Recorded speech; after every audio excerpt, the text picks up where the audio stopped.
안녕하십니까. 저는 성빈센트병원 영양팀 윤민양 임상영양사입니다. 제가 이번에 외래에서 당뇨병 진단을 받았어요. 네, 잡곡밥으로 섭취하시면 잡곡에는 섬유소가 많이 들어있어서 혈당 조절에 도움이 많이 됩니다. 그래서 당뇨이신 경우에는 잡곡밥 섭취해 주시면 좋습니다. 하지만 잡곡에는 섬유소가 많이 들어있어서 또 너무 많이 드셨을 경우에 소화가 불편하신 경우도 있어서 적당량 맞춰서 드시면 좋고요. 다만 잡곡밥이라고 하더라도 흰 쌀밥처럼 탄수화물의 함량은 많기 때문에 하루에 내가 필요한 양에 맞춰 몇 끼니를 섭취를 해주셔야 합니다. 필요량은 사실 성별이나 키에 따라서 조금 차이가 있어서 그거는 정확하게 알 수는 없지만 대략적으로 우리 일반 사이즈 햇반 하나 정도, 그게 한 끼니 양이라고 보시면 됩니다. 그래서 거기 맞춰서 너무 과하지 않게 드실 수 있도록 조정해 주시면 좋습니다. 최근에 배가 좀 많이 나왔어요. 네. 적게 먹어도 되나요? 일단 당뇨를 진단 받으셨다고 하면 무조건 적게 드시는 건 좋지 않습니다. 당뇨병의 기본 원칙이 규칙적인 식사와 적당한 양입니다. 그래서 가능하면 아침, 점심, 저녁을 거르지 말고 꼭 식사를 하시고 반찬도 골고루 섭취를 해주실 수 있도록 해야 되고요.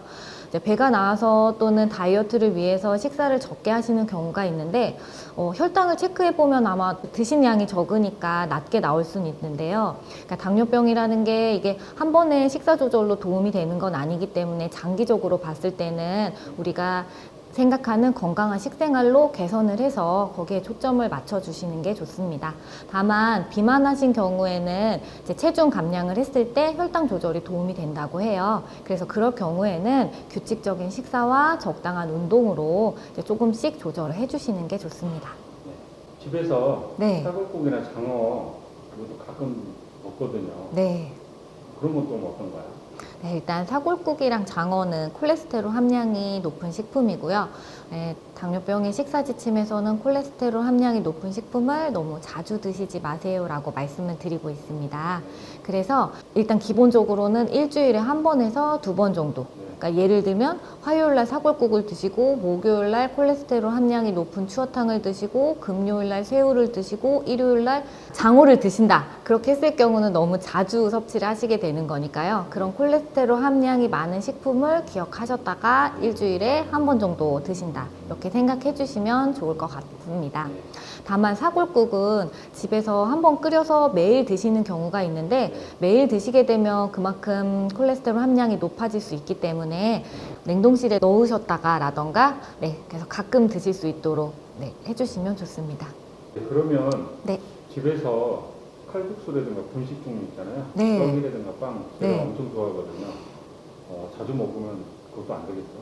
네, 기본적으로 밀가루 음식들이 혈당 관리에 도움이 되지 않는다는 내용들이 많이 있어요. 그래서 가능하면 이제 밥이랑 반찬 위주의 식사를 해주시는 게 제일 좋고요.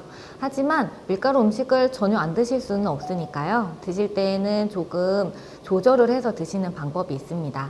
예를 들면 라면을 드시고 싶다라고 했을 때 라면에는 일단은 면을 튀겼다고 하면 기름이 많고 라면을 드실 때 라면 면 하나가 밥 한 공기가 조금 넘거든요. 하지만 그 안에 단백질이랑 비타민, 무기질은 부족하기 때문에 그 부분을 충족시켜서 한 끼니의 식사 대용으로 섭취를 해주실 수가 있습니다.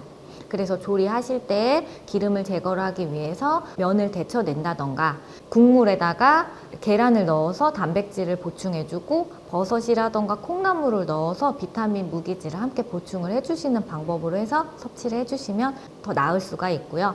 빵 같은 경우도 사실 기본적으로 크림빵이나 팥빵처럼 앙금이 단 종류들은 최대한 피하시는 게 제일 좋고요.